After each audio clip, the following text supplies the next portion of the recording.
Welcome back to the forecourttech podcast. I'm delighted to be here with Farzaneh Heidari from A2i Systems. We're going to talk about pricing, data science, and also AI. Farzaneh, first of all, welcome. Thank you. I'm super happy to be here. I'm pleased you're here as well to try and make sense of all of this data that's around. Let's start with your company, A2i Systems. Can you just tell us a little bit about what you do? I'm not sure I can tell you a little bit. It's a long story, actually.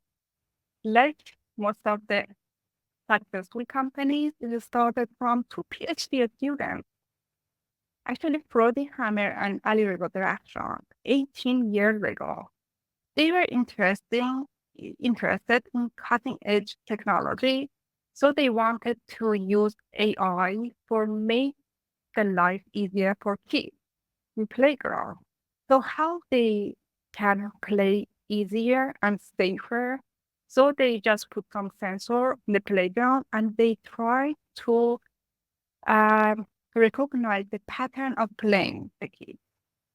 Then they use this knowledge and more knowledge to the fuel industry because they wanted to help the retailers to know the market better. So we can say PriceCast was born around 17 years ago. And actually, at first, it was just focused on fuel. So it was pricing by AI for fuel products. But it just grows super fast. And now we are focusing on EV and CSO pricing as well. So I just try to make it very, very short. Yeah, well, we've also spoken to Frody in the past, not on the podcast, but at Forecourt Tech, the conference. So Yeah, he's um, a famous guy. he's a famous guy. I mean, it's a really interesting space. So from kids to convenience stores, Yeah. kind of interesting move. I'm just looking on your website as well, and it says that your technology is in over 20 countries, 14,000 plus installed sites, and there are True. 30 brands plus using your technology. So it's grown really quickly. Can you give us a sense of just where you're operating, what kinds of companies are using your technology? Yeah, definitely. Mostly we focus on European countries and US because they are more dynamic pricing and it's accepted in these countries. But we also like to focus on African countries and Asia as well. But right now in Europe and US, it's a very, very good market because they are all interested in dynamic pricing. And for example, when one of them started using AI, the rest of the company, they sense that it's not a normal pricing. So it is smarter than a human pricing. So they just got very interested in using the system. So at first it was, for example, one, then they just start to grow super fast. And we are very delighted to say that, yeah, for example, in one country, we have more than two customers and they are very close together. All of the stations are super close, but they are not affected by AI because they have both very, very good market share. Even both they are using AI with no problem at all. Yeah, it's very fascinating. I agree. So let's talk about AI because I've literally just come from a venture capital conference where I think half of the people who were there think that AI is the future and everybody's betting on it. And I think half are also now maybe a little bit skeptical. You know, is there a lot of hype around AI? Is it safe as well? Whose data is it that's actually being used? Or are you adding to somebody else's data by using AI? So there's a really interesting split in the room. I still think AI overall was a very good thing to say if you're involved in technology. But what's your opinion? And I guess as well, can you just explain what AI is a little bit for people who are listening to this thinking, I keep hearing the phrase, but I don't really understand what it's doing? Yeah, I totally agree that right now, most of the people, if I cannot say all of the people, they are talking about AI. Even my youngest sister, she's a teenager. She's just talking about AI all the time. And the thing is that AI is the short term of artificial intelligence. When we see that, for example, when we can say AI, it's the computer, it's behaving and thinking like a human. So, for example, machine learning is a part of AI. And machine learning and neural network, they are some algorithms that we are not setting too many if and else as a condition for data. We are just feeding the model with data with some parameters, and the result would be something kind of hidden. That, for example, we don't know exactly what happened in background, but we know that this result is the part of this algorithm. It's the result of this algorithm. That, for example, if you want to speak very, very simple AI algorithm or machine learning, we can predict the house price in the future. It's something that we can use AI for it. But AI was around for more than maybe 70 years.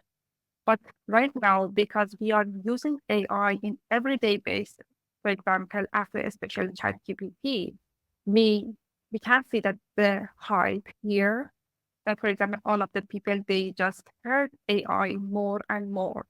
It is true that maybe there are some dangers as well, that for example, it would be dangerous for future. But if it is regulated and there are some good rules to how we can use AI, it could be safe. Everything I think actually in the world, it has some good and dark side. Even for example, a knife, you can cook food with knife. Even without a knife, you cannot live because you cannot make a good food. But even with that knife, you can kill another person. So if there are some rules that how we can use AI, definitely it would be safe. But it is our future. We cannot avoid that. We cannot ignore it. Yeah, I mean, I think what's been quite surprising has been how it's burst onto the scene. I know you've been working with AI for a lot longer than I think most people, but it feels like in the past 18 months, it's Yeah. suddenly the big thing. Can you just explain some of the terms? So one of the things that people talk about is the large language model. So that's Chat GPT. Yeah. It's like a body of data that it's sucked from all sorts of sources, the internet, people using it, and then it's using that to inform its decisions, the sort of intelligence side. Is that right? And I guess, can you simplify what AI means for our industry a little bit? Yeah.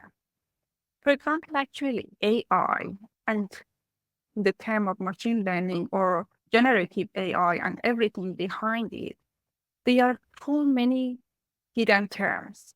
For example, we have algorithm, we have neural network, we have large language model, and they are all related to how complex they are, how much we know about the market or about the field that we want to predict based on it. And it's not just prediction, also for anomaly detection, we are using AI. For example, when we are checking our Gmail or all of the email application, it is AI that is categorizing what is spam and what is the important email that we want to see. For example, generative AI, it's more popular right now because it is more like human. It is just, for example, a chat that it trained based on too many books, based on too many data, and it knows that how is reality. So how it can generate the answer that is very, very close to the reality. And for example, in the market, in the fuel market or EV or the work, the AI is very, very popular here and it's getting more and more popular in future because if we want to say that, for example, market right now, it's facing some challenge. And for example, one of the challenges that the market is not stable at all. There are so many hidden parameters in the market that as human, we cannot see them. We know that, for example, the number of consumers, they are more today compared to yesterday, but we don't know the reason for that. If we want to understand the reason, we have to wait maybe until the end of month And after all of the checking of the, for example, what happened in the last month, we can look, oh, okay, it was because of that event closed bar. So there are some things that if we want to set the price, for example, as human, we have no knowledge about that. But as AI, because AI can understand the pattern, it can understand the pattern based on the historical transaction and what's happening right now based on the real-time data. Then AI can just catch those hidden patterns, and based on it, we can just, for example, suggest a new price that is totally different and 100% smart based on the best price at the best time. So that leads me on to the data science side of this, because I Yeah. find that fascinating. So what kind of things or what kind of stories can you tell us about the data that your product has spotted that I, as an ordinary person, perhaps wouldn't realize if I was trying to do this manually? One of the things that actually is fascinating about AI, that for example, we have a customer that they have some unmanned stations in Denmark, and some of the terms they had problem with payment. And for that customer, it took 1 month to understand, okay, it was no transaction coming from that account. But with AI, we can just fast and rapidly understand, okay, there is a different pattern from this pond, and we can send them along to the manager to just catch the attraction and just attention to that pond. So it is one thing that AI can help here. Another thing is when there is a road construction in close to our station, AI can rapidly understand, okay, there is something wrong here. If we want to, for example, in the very, very old traditional pricing, that we just follow the competitors around us based on rule-based strategy, we look at the competitor and we see that, okay, that competitor has, for example, €2 for €95. But we don't know that there's a road construction here. If we have, for example, very, very old traditional pricing, we have to wait for that competitor to change the price. Then we change the price for our station. But if we have AI can understand and detect rapidly that there is something wrong here. So we can just adjust the price based on this problem that is happening in this road. So based on the traffic that is coming to our station, the price is also changing. So it's the important thing about AI, that how fast and how smart we can just react to the change of the market. So you talked a bit about diagnostics there, which is really interesting. And then coming back to the pricing, I imagine that your clients are seeing improved profitability. They're selling more at peak times, and they're also able to replenish the fuel. So thinking of traditional fuel, one of the problems if you're too cheap is that you run out because everybody's coming to you. So are your clients seeing those kind of benefits as well? That is true because, for example, if we want to have a very good volume, we can ship freely. So with €0, we can ship very, very good volume. But we don't want to just lose our volume without gaining profit. And that is right, that price sensitivity is really important for our system because we can detect that which time of the day and which day of the week is the most sensitive time for pricing, and when it's better to change the price. So we have two options here: the time of pricing and the price that we are setting for the station. They are very, very two important factors that they are both taught by AI. And when we are saying that the best time in the day, maybe it's not, for example, for example, 30 times in a day, we have different price. So in that term, we are losing on consumer because people think that, okay, this station is crazy. We don't want to drive on this station.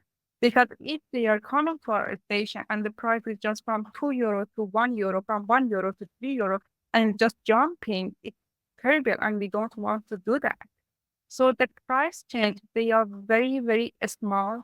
So even sometimes not noticeable, but the time that is changing and the difference and the delta price compared to the previous price, they are very, very two important factors here. And especially, for example, a challenge that some of our clients they are facing is that they have super cheap competitor close to their station. If they want to follow that competitor, they have to sell the volume less than the cost. For example, they would have negative margin. And if they want to ignore that competitor, they lose their consumer. So it is very difficult for them to understand, okay, what should we do here? And it is the place for AI because AI can notice that, for example, right now it's my turn. It's the turn of my station for this product. I can play with the price a little bit. And after a month, after 2 months, we can see that, okay, the result is significant for this station.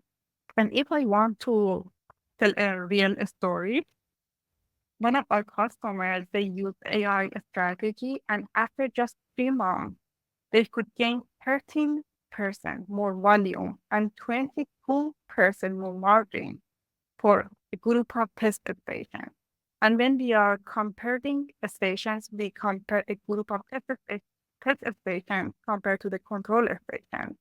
So it was awesome to see that, okay, good volume, but with a better margin. And that's the key point. So 13% more volume, Yeah, 22% more exactly. Yeah, margin. That's pretty incredible. And also you haven't yeah, got there watching it every minute of the day because exactly. your AI tool is doing it for you. Now, That's the important point, actually. Sorry for interrupting you, because one of the customer told us that right now I'm enjoying to go to the party and enjoying of my vacation time totally free of thinking about pricing. It was incredible to just hear that they can enjoy their weekend, their partying, their vacation, just because they are using AI strategy. It was not maybe the reason that they bought the system, but it's the sweet result out of that. or maybe that's the next TV advert for A2i Yeah, exactly. petrol station operator on holiday. Yeah. Um, I I noticed as well on your website you talk about EV and you talk about convenience as well. So you started with the cost of fuel, but you've moved into other areas with your products. Can you just tell us a little bit about that? Actually, if we want to just observe the market right now, it's a very, very big challenge for all of the retailers. We cannot say that it's happening right now to just EV is coming and all of the fuel and fossil fuel, they are just vanishing. It's not true, but it is the future.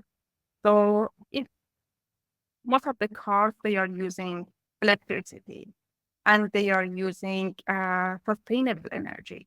So the market should be prepared for that. And we are helping the clients and the retailers to be prepared for that. So that's why we also introduced EV charging pricing. And in EV, it's very maybe different compared to the fuel pricing, the traditional fuel, because the price of electricity is more available and it's actually better for AI. Because, for example, for AI, for some countries, it's a little bit difficult that we gather the price, the cost price, everything is kind of difficult to gather for AI. But for electricity and EV charging, it's more available. It's everywhere. You can find it easily. And also for EV, if we notice that, for example, when you want to charge your electrical car, it's not 2 minutes, it's not 5 minutes. You have to wait there. And that's why there are some parameters that they are important. Is there a good parking there or not? Is there a good, for example, shadow when you want to stay for charging or not? What about the store there? That's why we also offer convenience store pricing, field store pricing, because there are two reasons. First of all, we can bundle product with, for example, our fuel or EV charging. That, for example, coffee is a little bit higher, and then we say, for example, the price is different. Of course, it's not visible for consumer. So when the price is a little bit higher or a little bit cheaper, we can just attract people to our station. That's why we thought that, okay, these two areas, they are future of retailer and the forecourt in general. That's why we are just focused on, we are not saying that we don't focus on fuel anymore, but we add more focus on EV and CSO as well. I think like everybody else in this industry, when I drive around, I'm always looking at the forecourts that are being, kind of have construction work. And I actually passed one today where they're putting in, it's a BP one, which, huge brand here. And they're putting in the EV charging. Funnily enough, they do have the covered spaces for the cars. So there's a roof with solar panels on it as well, I think, if I remember rightly, which is kind of interesting in the UK because we were joking before we came on here about the weather between Denmark and certainly London. I think Denmark might be slightly better, or Copenhagen. But yes, a tiny bit, still not great maybe.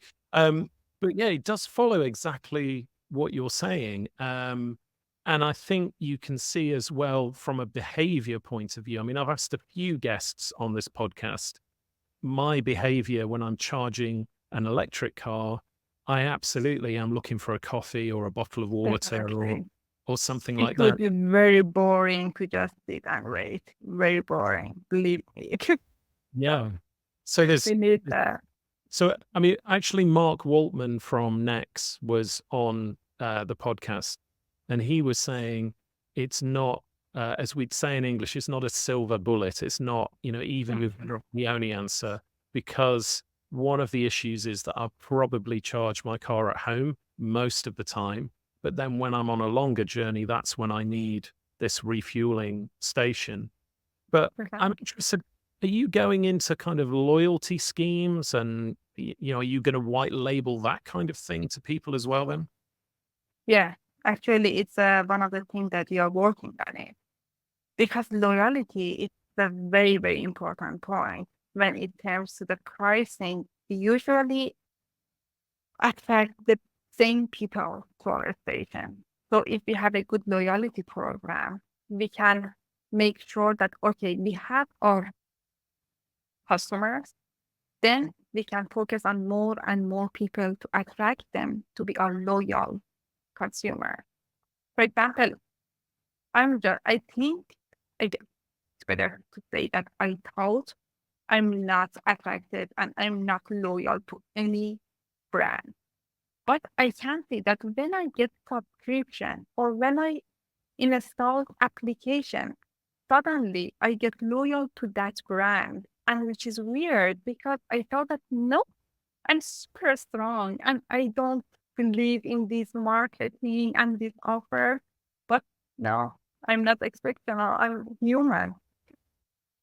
I think we're all slaves to an algorithm somewhere, aren't we? Whether it's Netflix or buying our coffee. Yeah, it's yeah.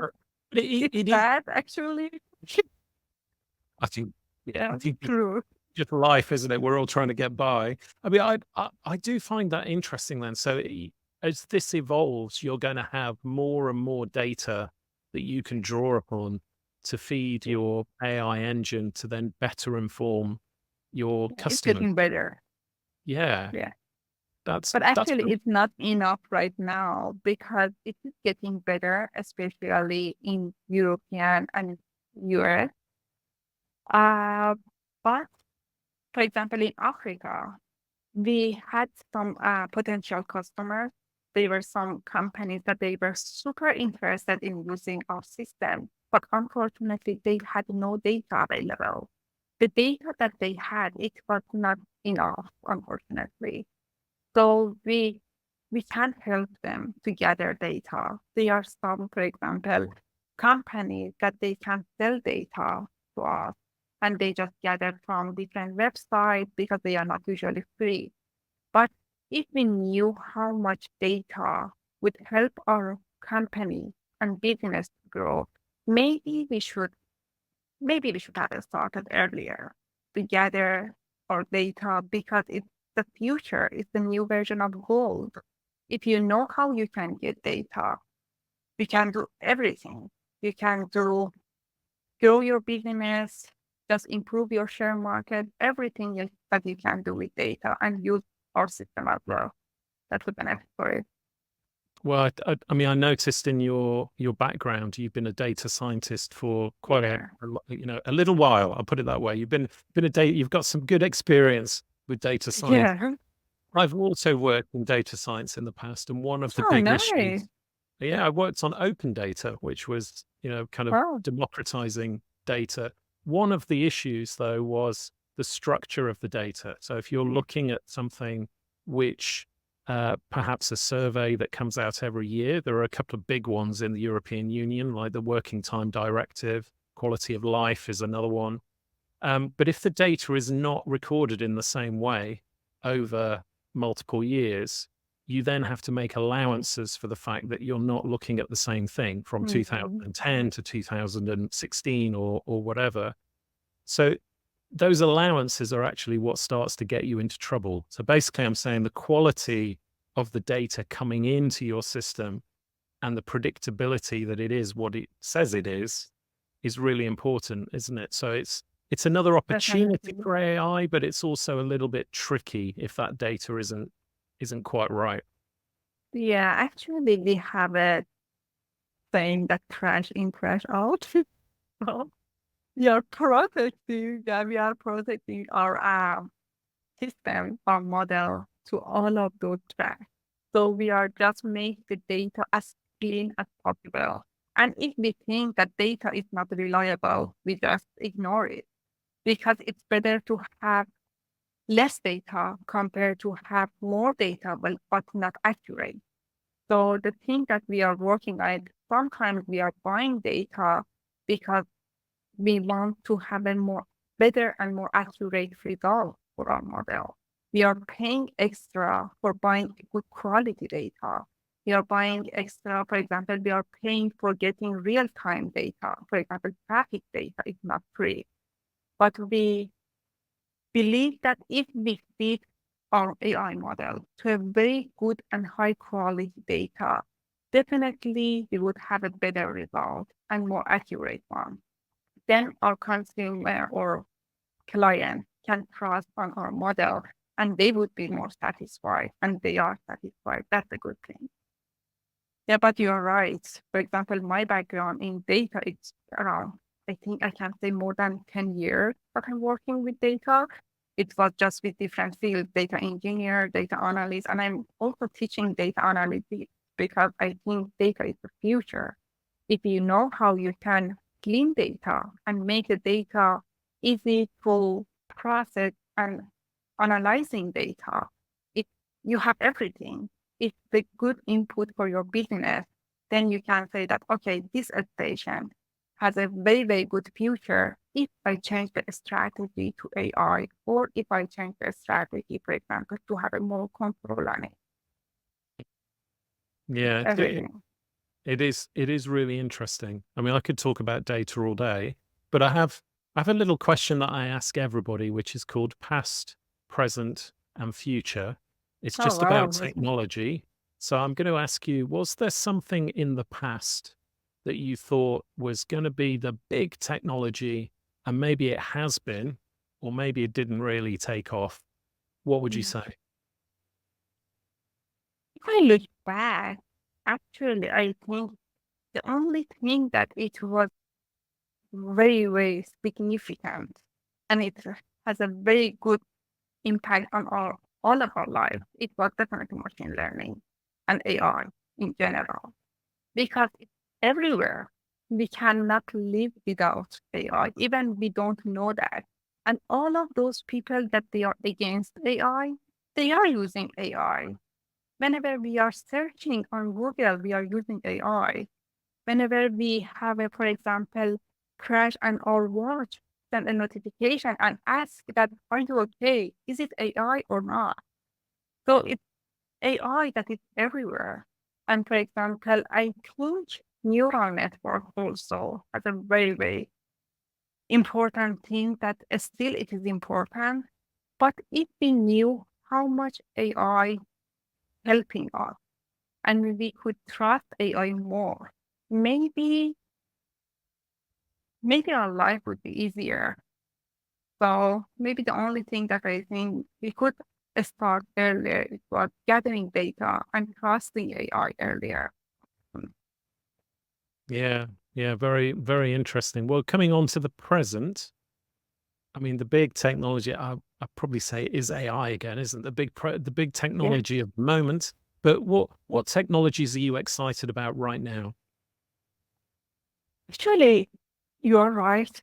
AI is the big topic right now. But I think at the present, at this moment, the thing that we also at A2i are working on it's explainable AI.